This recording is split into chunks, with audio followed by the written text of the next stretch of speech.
My girlfriend tried to sell my house behind my back to save her parents from bankruptcy, but when I discovered the real estate fraud with forged documents, she and her father tried to break into my property, got arrested, and now face criminal charges they never saw coming. I'm 34 years old. I've been working in construction since I was 19, and what happened to me a few months ago still has me processing everything. Like I can't believe it actually happened. The thing is, I bought my house about 5 years ago. A 3-bedroom house with a backyard and garage. Nothing fancy, but it was mine, you know? It took me years of working double shifts, of saving every penny, of living with my brother in a horrible apartment where you could hear everything the neighbors did. Literally everything. I remember the day I signed the papers for the house. I was 29 years old, and I felt like I had finally achieved something, that all the effort had been worth it. My mom cried when I gave her the keys so she could come see the house for the first time, and my dad, who's a man who almost never shows emotions, gave me a hug and told me he was proud of me. Those kinds of things stay with you. You know what I mean? The house wasn't perfect. It needed some repairs here and there, but I could do them myself because I worked in construction, so little by little I fixed it up. I painted all the walls, fixed the garage floor that was all cracked, installed new lights in the backyard. It was my project, my pride. On weekends, I'd invite my friends over for barbecues, we'd watch football games. It was basically my sanctuary after years of living in places that didn't even feel like mine. And, well, I guess I should get to the Nicole part, which is where everything started going to hell, but I need you to understand how important that house was to me, because without that context, you're not going to understand why what she did was so devastating. I met Nicole about 3 years ago. I think it was in March or April of 2022. I'm not completely sure. I met her at a mutual friend's party, one of those typical gatherings where you kind of know half the world but don't really talk to anyone. She was in a corner drinking a beer, and we started talking, and the truth is, we hit it off well from the beginning. She was fun, seemed very grounded, worked in an office doing something related to human resources. I don't remember exactly what. We went out several times, things went well, and after about a year of being together, I told her to move in with me. Looking back, I should have thought about it more, but at that moment it seemed like the natural next step, you know? We were together almost every day anyway, so it made sense. The first few months of living together were good, normal. She brought some of her things. We decorated the living room a bit together. We'd cook together on Sundays. I kept working my normal construction shifts. She went to her office, and at night we'd watch Netflix or whatever. It was a quiet life, without much drama. Her parents lived about an hour away, in a smaller town, and she'd visit them every 2 or 3 weeks. I went with her sometimes. Her parents seemed like normal people. A bit financially stressed, but nothing out of the ordinary. The dad had a business that went under years ago. I think he sold auto parts or something like that. And since then, they'd been struggling financially. The mom worked part-time at a store, but it's not like she made much either. Everything started to change about a year ago. I mean, after Nicole had already been living with me for about a year and a half. She started mentioning that her parents were having serious money problems, that the bank was threatening to take away their house because they'd fallen behind on mortgage payments. At first, she only mentioned it in passing, like, my parents are stressed about the bank thing, that kind of stuff. I told her I was sorry, that I hoped they could work it out. But honestly, I didn't think much about it because, it wasn't directly my problem, you know what I mean? It sounds kind of cold to say it like that, but the truth is I had my own bills to pay, my own mortgage, my own expenses. But Nicole started hinting more, and more, that maybe I could help them, like, lend them some money or something. She never asked me directly. It was more like, oh, I wish there was some way to help them, or, I don't know what they're going to do. They're going to lose everything they have. And I felt bad for her, of course, but I also knew that if I started lending them money, I was going to open a door I wouldn't be able to close later. I told her I was sorry, but that I wasn't in a position to lend money, that I myself had to be careful with my finances. She said she understood, but I could see in her face that she was disappointed or upset. I don't know. Things got weird after that. Nicole started acting different, more distant, more secretive. She'd stay up late on her laptop, and when I'd ask her what she was doing, she'd just say it was work or that she was browsing the internet. Once I came up behind her while she was on the computer, and she closed the screen super fast, like, in a very obvious way.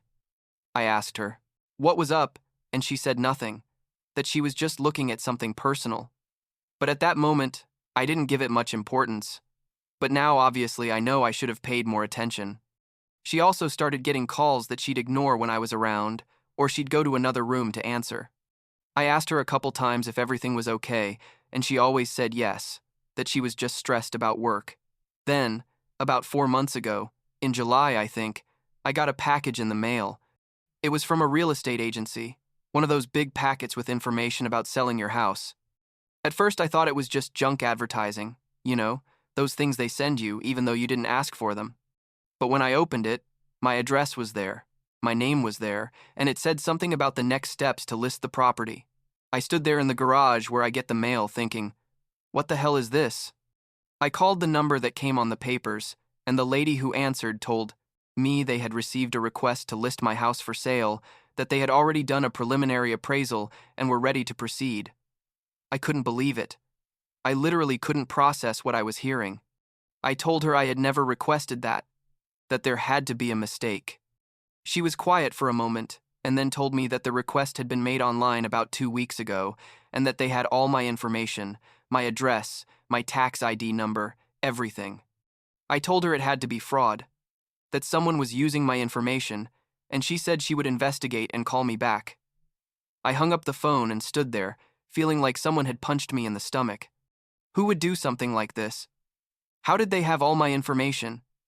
And then, like someone had turned on a light in my brain, everything started to make sense. Nicole's secretive behavior, the whispered conversations, her parents' stress about the house. I didn't want to believe it. I really didn't want to believe it, but I knew. I just knew. I went into the house and Nicole was in the living room watching TV. I showed her the papers and asked her if she knew anything about this. You should have seen her face. She went pale instantly.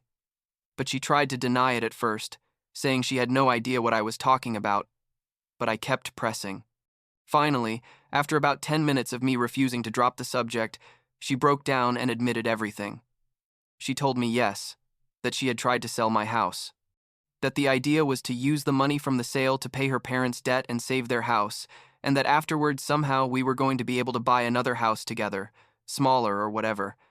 I stood there staring at her like she was a complete stranger, because at that moment that's exactly what she was. I asked her if she had lost her mind, if she really thought she could sell my house without my permission, a house that I bought years before I met her, a house that I worked like a slave to be able to pay for. She started crying and saying she was desperate, that her parents were going to lose everything, that she didn't know what else to do.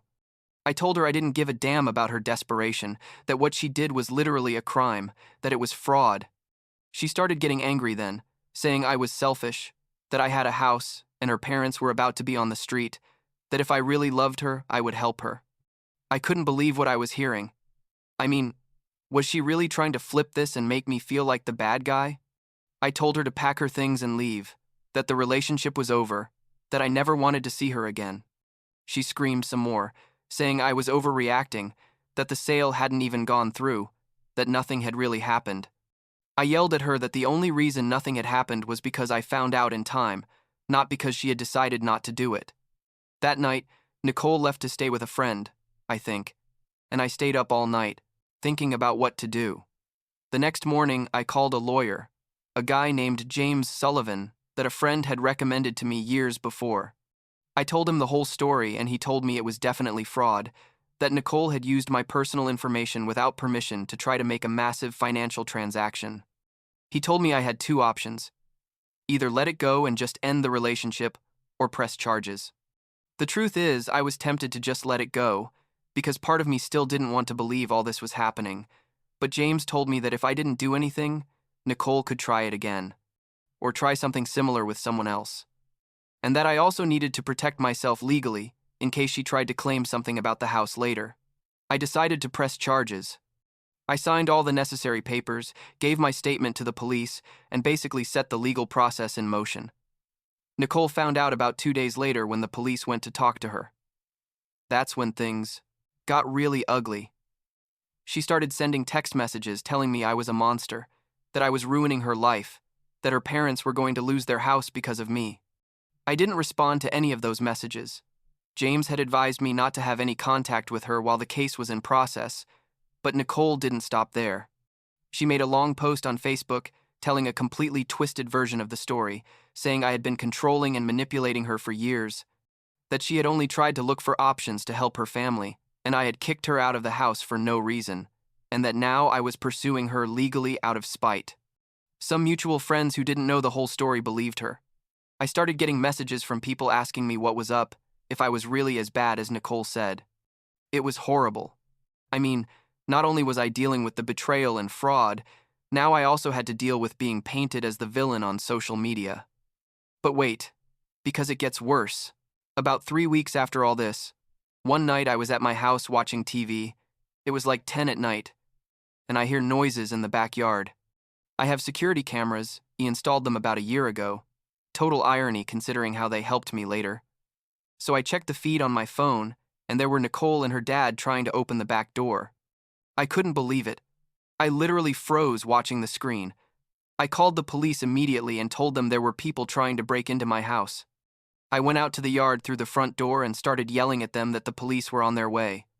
Nicole's dad started yelling at me that he had a right to be there, that his daughter had lived in that house and some of her things were still inside, which was a lie. Nicole had taken everything when she left. Nicole just stood there crying and saying she just wanted to talk to me. The neighbors started coming out because they heard the commotion. It was super embarrassing, horrible. The police arrived about 5 minutes later and arrested both of them for trespassing and attempted burglary. The cameras had recorded everything, so there was clear evidence of what they had tried to do. Nicole spent the night in jail, her dad too. They got out the next day on bail, but now they were facing additional criminal charges on top of the original fraud. And here comes the part that still makes me angry every time I think about it. About 2 days after the trespassing incident, Nicole sent me a text message through a friend, because I already had her blocked on everything, saying she was pregnant, that it was mine, and that we needed to talk about the future of our family. I knew it was a lie. I knew it instantly, but it still made me doubt for a second. I told her through the same friend that if she was really pregnant, to send me an official paternity test, one of those that are done before the baby is born. Obviously, she never sent anything, because it was a complete lie. It was just another manipulation attempt, another way to try to control the situation. When I told her I needed proof, she changed the story, saying she had a miscarriage due to the stress I was causing her. I mean, seriously? Was she using a fake pregnancy and a fake miscarriage to try to make me feel guilty? It was sick, absolutely sick. James told me that kind of emotional manipulation was common in fraud cases, and not to fall for it, to stay focused on the legal case.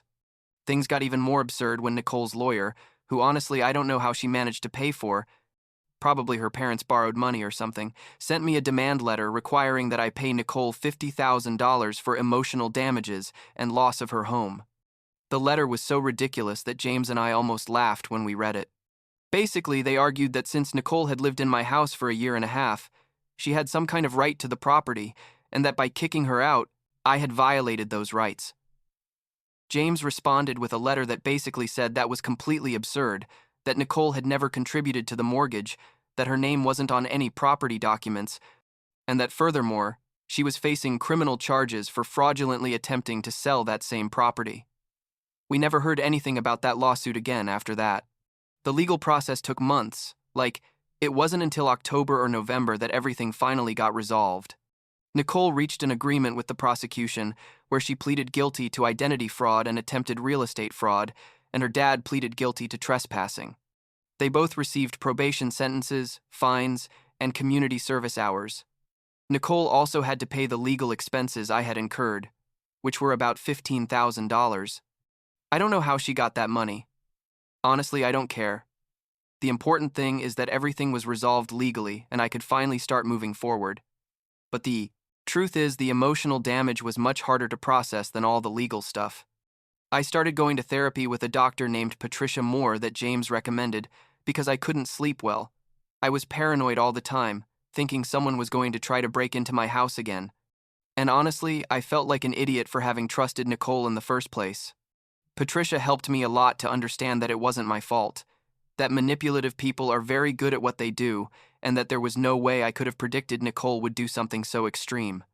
It took me months, but eventually I started to feel better, to sleep better, to not jump every time I heard a strange noise in the house. What was hardest for me to process was the guilt. Part of me kept feeling like maybe I should have helped her parents with money, that maybe if I had done it, none of this would have happened. But Patricia made me see that that was exactly what Nicole wanted me to think, that the responsibility for her parents' financial decisions wasn't mine, and that even if I had lent them money, I probably would have ended up in a worse situation where Nicole felt she could manipulate me to get whatever she wanted.